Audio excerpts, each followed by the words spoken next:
আপনারা প্লিজ একটা ডিসিশন দেন এবং পরীক্ষাটা পেছান, বাচ্চাদের জীবনটাকে সুন্দর করার চেষ্টা করেন। আপনারা যে কাজ করছেন এটা প্রমাণ করেন, আর যারা ভুল করছে তাদেরকে জবাবদিহি করেন।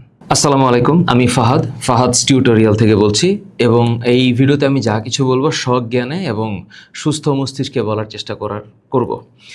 যেই ইস্যুগুলো নিয়ে আজকে কথা হচ্ছে, এই কথাগুলো বলতে আমি মোটেও ভালো ফিল করতেছি না, এবং আমাদের মতন মানুষ যারা আমরা পড়াই বাচ্চাদের সাথে কানেক্টেড, প্রতিদিন 4 থেকে 5টা ক্লাস নিতে হয়, এই রকমের মানসিক অবস্থান থেকে বের হয়ে এসে এই যে এখন যে কথাগুলো বলবো, এই কথাগুলো বলতে ভালো লাগার কথা না। বাংলাদেশ একটা মৌসুমী জলবায়ুর দেশ।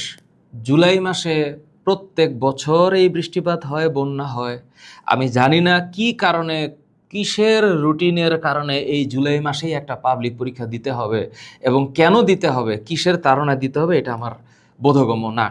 তো আমার বোধগম্য না এটা নাগরিক হিসেবে আমি বলতে পারি, একজন টিচার হিসেবে আমি বলতে পারি, বিগত 21 বছর যাবত আমি পড়াচ্ছি। সো সেই জায়গা থেকে, সেই ধারাবাহিকতায় আমি বলতে চাই যে এই মুহূর্তে ভিডিওটা যারা দেখবেন, যদি শিক্ষা মন্ত্রণালয়ের সাথে বা শিক্ষা ব্যবস্থা বাংলাদেশে প্রচলন করার সাথে যে কাঠামো জড়িত, এখানে যে কর্তৃপক্ষ যারা আছেন, তাদের যদি একটু কানে যায়, তাহলে আমার একটা উপকার হবে আর কি। উপকারটা মানুষের হবে, স্টুডেন্টদের হবে। এখন সোশ্যাল মিডিয়াতে গেলে প্রত্যেকটা ক্ষেত্রে আজকের 13ই জুলাই 2026 সোমবার দিন ফিজিক্স প্রথম পত্রের পরীক্ষার যেই 6 নম্বর এবং 7 নম্বর সৃজনশীলের যে অবস্থা, যে দুইটা ভেক্টর দেওয়া আছে, সেখানে কোণের মান কত হবে জিজ্ঞেস করা একটা একটা অবান্তর প্রশ্ন। এবং ওই 6 নম্বর সৃজনশীলে মিন ফ্রি প্যাথ বের করার সময় সিলিন্ডারের ব্যাস আর হচ্ছে দৈর্ঘ্য দেওয়া আছে, কিন্তু কোনো অণুর ব্যাস দেওয়া নাই। সুতরাং এই প্রশ্ন করা একটা অবান্তর প্রশ্ন। তাহলে এই যে যারা প্রশ্ন করেন, তারা কারা? এই লায়াবিলিটিটা কার? যেই লায়াবিলিটিটার কারণে মানুষজন, যেই স্টুডেন্টগুলো 8 লক্ষ স্টুডেন্ট, মানে এর মধ্যে বিজ্ঞান বিভাগের যারা পরীক্ষা দিয়েছে, ওদের যে আজকে সৃজনশীল ওরা যে অ্যান্সার করতে পারলো না, এই দায়ভারটা কে নিবে? কে সেই ব্যক্তি, কোন সেই সংস্থা, কোন সেই দল যারা এই দায়ভারটা নিবে যে আমাদের প্রশ্ন ভুল হয়েছে, আমরা সরি? আপনারা যারা প্রশ্ন করেন, আপনারা কি সলভ করেন প্রশ্নটা, যে একটা বাচ্চা পরীক্ষা কিভাবে দিবে? আমরা আমাদের ক্লাস টেস্ট পরীক্ষার প্রশ্নপত্র দেওয়ার আগে অন্তত 2বার রিভিশন দিই। আর যেই প্রশ্নটা জাতীয় পর্যায়ের প্রশ্ন, যেই পর্যায়ে একটা স্টুডেন্টের ভাগ্য নির্ধারণ হচ্ছে যে সে এই পরিমাণ মার্ক নিয়ে অ্যাডমিশন টেস্টে অ্যাপ্লাই করতে পারবে কি পারবে না, যেখানে জিপিএর একটা স্ট্যান্ডার্ড কাটমার্ক দেওয়া থাকে, সেখানে এটা একটা প্রহসন। এখানে নিশ্চিতভাবে কেউ না কেউ কোনো না কোনোভাবে এটার লায়াবিলিটি নিতে হবে এবং এটার দায়ভার নিতে হবে। দ্বিতীয়ত হচ্ছে, আজকে যে পরীক্ষা হইল, কুমিল্লা সরকারি মহিলা কলেজের কিছু ক্লিপ আমরা দেখলাম। কোমর পর্যন্ত ভিজে সাঁতরায় সাঁতরায় পরীক্ষা দিতে যাওয়া, এটা যে একটা অসম্ভব ব্যাপার, এটা যে একটা স্টুডেন্টের মানসিক অবস্থার কি পরিমাণ ক্ষতি করে, এটা বোঝার মতো কোনো বডি নাই, কোনো বস্তু নাই, কোনো ব্যক্তি নাই পুরা মন্ত্রণালয়ে। কারণ হইল, এই যে শিক্ষা মন্ত্রণালয়ে যারা আছেন, একেবারে উপর থেকে উপসচিব, সচিব পর্যায়ে ডিসি, এডিসি থেকে শুরু করে টিএনও, এসিলেন পর্যন্ত, এই যে একটা বডি, যারা সরকারি একটা বডি। কারণ শিক্ষা মন্ত্রণালয় কখনো একক সিদ্ধান্ত নিতে পারে না সংস্থাপন মন্ত্রণালয় ছাড়া। সংস্থাপন মন্ত্রণালয় কার কথা শুনবে? ডিসির কথা শুনবে। তো ডিসি অফিস কার কথা শুনবে? টিএনওর কথা শুনবে, এসিলেন্ডের কথা শুনবে। তো একদম মাইক্রো লেভেল ম্যানেজমেন্টে যখন ডিসিশনগুলো হয় যে হ্যাঁ, আমার থানায়, বা একজন টিএনও যখন বলবে যে আমার থানার এতগুলা কেন্দ্রে পরীক্ষা নেওয়া সম্ভব না। কেন সম্ভব না? কারণ এত পরিমাণ পানি জমেছে। এই কথাটা বলারও মানুষ নাই। এই মানুষটা কথাটাকে যে ডিসি অফিসে জানাবে, এবং ডিসি অফিস সংস্থাপন মন্ত্রণালয়কে জানাবে, সংস্থাপন মন্ত্রণালয় শিক্ষা মন্ত্রণালয়কে জানাবে, এই যে এতগুলা ব্যারিয়ার পার হইতে হইতে শিক্ষার্থীদের জীবনটা শেষ হয়ে যাচ্ছে। আজকে যে পরিমাণ স্টুডেন্ট পরীক্ষা দিয়ে আসার পরে যে চিন্তা করতেছে যে তারা পাশ করবে কিনা, যে তারা কোমর পর্যন্ত পানি পার হয়ে যে একটা কেন্দ্রে গিয়ে যে একটা পরিবেশ নাই, এটা বোঝার মতো নাই। কারণ হচ্ছে এই বডিতে যারা আছে, এদের পরিবারের কেউ যদি এই সিস্টেমের মধ্যে পড়তো, তাহলে বোঝা যাইতো। একেবারে টপ টু বটম, এই মন্ত্রণালয়ের top to bottom government officer যারা, এদের সন্তান কি আজকে এই সিচুয়েশনে পড়ছে আমি জানি না। যদি এই পর্যায়ের লোকজনের পরিবারের সদস্যরা যদি এই সিস্টেমের সার্ভ করতো বা এই সিস্টেম থেকে উঠে আসতো, তাহলে আজকে এই অবস্থা হইতো না। তাহলে আমরা কি সবাই শুধু প্রবলেম নিয়ে কথা বলবো? সমাধান কোথায়? সমাধানের রাস্তাটা খুঁজবে কে? আর সেই সমাধানটা দেখবে কিভাবে? আজকে এই বাচ্চাদের ফিজিক্সের এই পরীক্ষার এই অবস্থার পেছনে দায়ী কে? আজকের পরীক্ষাটা কেন পেছানো গেল না? ফিজিক্সের আগে 1 দিন বন্ধ, বায়োলজির আগে 5 দিন বন্ধ। এই রুটিনটাই বা কে করেছে? কেন? ফিজিক্স একটা ডিফিকাল্ট সাবজেক্ট, যার আগে একটু বেশি বন্ধ কামনা করা যায়।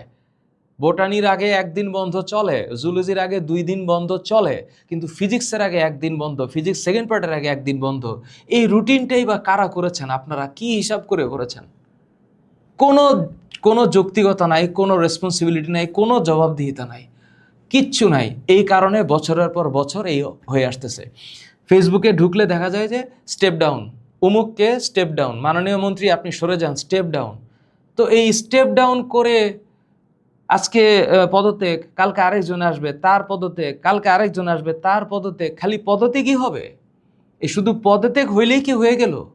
আর একজন বিশেষ ব্যক্তি বা মাননীয় মন্ত্রীর একজনের কথাই তো আসলে সব হয় না। একটা ডেকোরাম আছে, কিন্তু এই ডেকোরাম মেনটেন করতে গিয়ে যে এই আবহাওয়া অফিস একটা তথ্য দিবে, তারপর সেই তথ্য যাচাই করবে টিএনও বা থানা পর্যায়ের কেউ যাচাই করবে, এরপর এটা যাচাই করবে ডিসি অফিস, হ্যাঁ, জেলা প্রশাসকের অফিস যাচাই করবে, তারপর এটা যাবে সংস্থাপন মন্ত্রণালয়ে, সংস্থাপন মন্ত্রণালয়ের সচিব উপসচিবরা এটা যাচাই বাছাই করবে, তারপর সেটা যাবে শিক্ষা মন্ত্রণালয়ে, কোথায় শিক্ষা মন্ত্রণালয়ের সচিব উপসচিব পর্যায়ে যাওয়ার পরে প্রতিমন্ত্রী মন্ত্রী এটা দেখবে, তখন একটা সাইন হবে, ক্যাবিনেট মিটিং হবে, তারপরে একটা সিদ্ধান্ত হবে, ততক্ষণে মোটামুটি ক্লিয়ার, রাস্তা ক্লিয়ার। তো এই যে একটা লেংদি পথ, তো এই সিদ্ধান্তগুলার জটিলতাটা কোথায়? কবে ভাঙবে এই ডেকোরাম? 2টা সৃজনশীল ভুল হয়েছে, এই 2টা সৃজনশীল ভুলের দায়ভার কে দিবে? মাসুল তো বাচ্চারা দিচ্ছে। আমার কথা হইল, যারা প্রশ্ন করেন, আপনারা যারা প্রশ্ন করেন, তারা কি প্রশ্নটা সলভ করছেন যে এই প্রশ্নটা আসলে দেওয়া উচিত না? ঠিক একইভাবে এসএসসি পরীক্ষার প্রশ্নপত্র ফিজিক্সে আমি বলেছিলাম যে এই যে প্রশ্ন করেন, বাচ্চাদের কাছ থেকে রেজিস্ট্রেশন ফি নেন, এই রেজিস্ট্রেশন ফি এর টাকা দিয়ে করেন কি? আপনারা কি করেন? ওদের কাছ থেকে তো টাকা নেন। আমরা যে পরীক্ষা দিয়ে আসছি, আমি 2003 সালে এসএসসি পরীক্ষা দিয়েছি, 2005-এ ইন্টারমিডিয়েট পরীক্ষা দিয়েছি, আমরা রেজিস্ট্রেশন ফি দিয়েছি, এখনও বাচ্চা রেজিস্ট্রেশন ফি দেয়। রেজিস্ট্রেশন ফি তাহলে কই যায়? কিভাবে এটার কার্যক্রম হয়? এখানে যে ফল্ট হইল, এখানে যে আজকে একটা মেজর ফল্ট হইল, এই ফল্টের দায়ভারটা কে নিবে? তো আমার কথা হচ্ছে, আপনারা একটু সাজেশনটা শোনেন। সাজেশন হচ্ছে এই যে ডেকোরাম, হ্যাঁ, এই যে ডেকোরাম, যে যে মানে গ্রাউন্ড লেভেল থেকে ইনফরমেশন উপর পর্যন্ত আসতে, মানে যিনি সিদ্ধান্তটা নেবেন, যে মন্ত্রণালয় সিদ্ধান্তটা নিবে, আর গ্রাউন্ড লেভেলের যেই সিচুয়েশন, এই সিচুয়েশনের পরিবর্তনটা এই টায়ার পর্যন্ত যেতে যেতে আমাদের জীবনটা শেষ হয়ে যাচ্ছে। তাহলে এই ডেকোরাম করে কি লাভ? আমরা কবে পরিবর্তন করব? এই যে বন্যা, আমরা তো দেখতে পাচ্ছি যে বন্যায় বাচ্চারা পরীক্ষা দিতে পারতেছে না। আমরা কেন বন্ধ করতে পারছি না? কেন বন্ধ করতে পারছি না? গত বছর তো ঠিকই মাইলস্টোনে বিমান দুর্ঘটনার পরের দিন পরীক্ষা অফ ছিল। তাহলে আজকে কেন অফ করা গেল না? 59টা জেলায় পরীক্ষা হয়েছে। তাহলে সাজেশন হচ্ছে, 1 নম্বর সাজেশন আমি বলি, আপনারা দয়া করে পরীক্ষাটা পেছান। এই যে ফিজিক্স দ্বিতীয় পত্র পরীক্ষা, এটা নেওয়ার কোনো দরকার নাই। এটা আপনারা পরবর্তীতে একটা সংবাদ সম্মেলন করে ডেকে বলেন যে এটা পরের একটা সময় নেওয়া হবে, আমরা পরে নিব। আমরা 1 সপ্তাহের একটা গ্যাপ দিই, 16 তারিখ পর্যন্ত তো বৃহস্পতিবার, তাহলে 17, 18 শুক্র শনি এমনি বন্ধ থাকতেছে। 19 তারিখের পরীক্ষাটা বলবৎ রাখেন। এই পর্যন্ত চট্টগ্রাম ডিভিশনে বা চট্টগ্রাম জেলায় যেমন বন্ধ আছে, বাকি সবগুলা জেলাতে বন্ধ করেন। তা নাহলে এই বাচ্চাদের অভিশাপে আপনাদের জীবনটা নষ্ট হয়ে যাবে। দ্বিতীয়ত হচ্ছে, এই প্রশ্ন করার ক্ষেত্রে কে রেসপন্সিবল?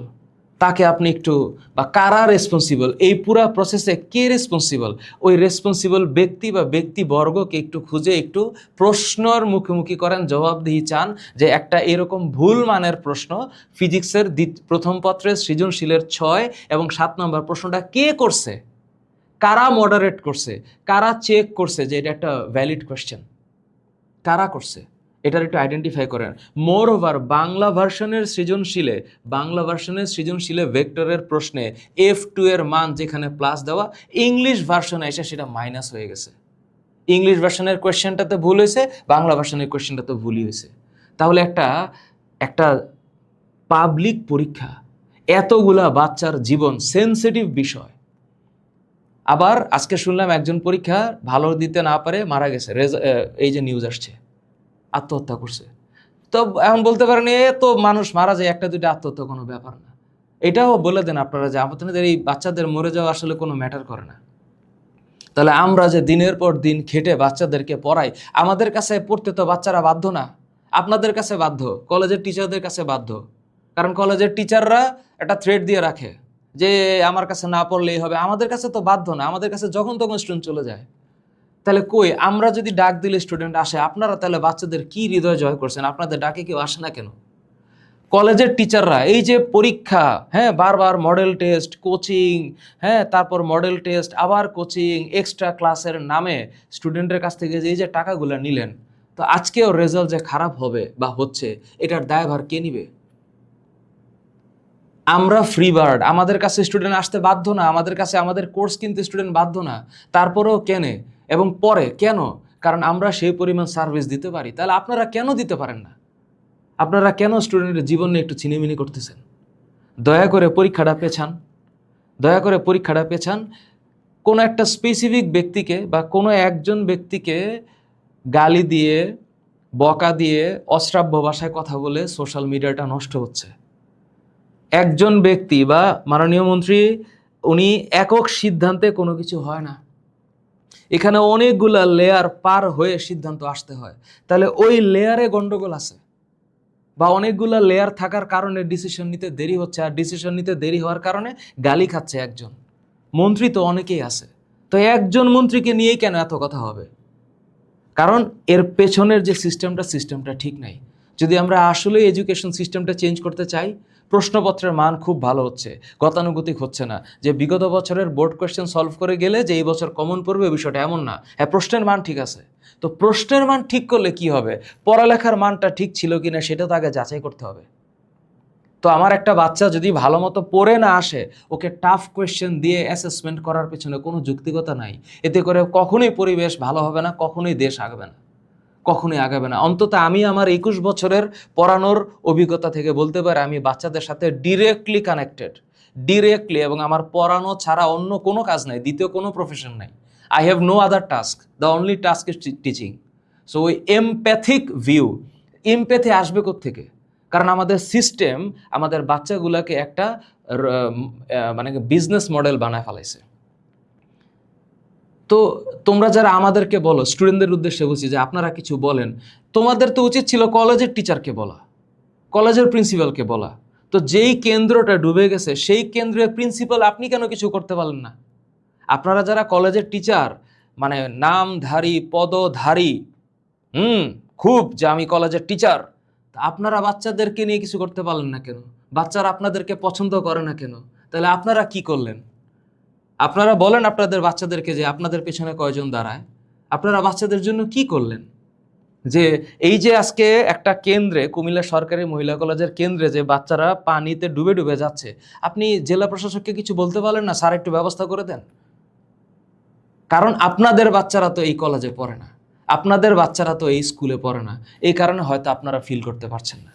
এখনো সময় আছে, আপনারা প্লিজ এমপ্যাথিক হন, এই বাচ্চাদের জীবনটা নিয়ে আর ছিনিমিনি করেন না। আমরা পড়াই, আমাদের কাছে বাচ্চারা পড়তে আসে, আপনাদেরকে যেন ভালোবাসে, এবং সোশ্যাল মিডিয়াতে কোনো একজন স্পেসিফিক ব্যক্তি বা মাননীয় কোনো মন্ত্রীকে নিয়ে যে এই যে অশ্রাব্য ভাষায় কথা হচ্ছে, এগুলো আমাদের দেখতে ভালো লাগে না। পরীক্ষার সময় এই ধরনের পরিবেশ আমরা কামনা করি না। আমরা শান্তিকামী মানুষ, আমরা পড়াতে পছন্দ করি, স্টুডেন্টরা পড়ে লেখাপড়া করে জীবন সুন্দর করবে এই স্বপ্নটা এখনও দেখি। সুতরাং এই সময়টাতে এই ধরনের কথাগুলো বললাম। আপনারা প্লিজ একটা ডিসিশন দেন এবং পরীক্ষাটা পেছান, বাচ্চাদের জীবনটাকে সুন্দর করার চেষ্টা করেন। আপনারা যে কাজ করছেন এটা প্রমাণ করেন, আর যারা ভুল করছে তাদেরকে জবাবদিহি করেন।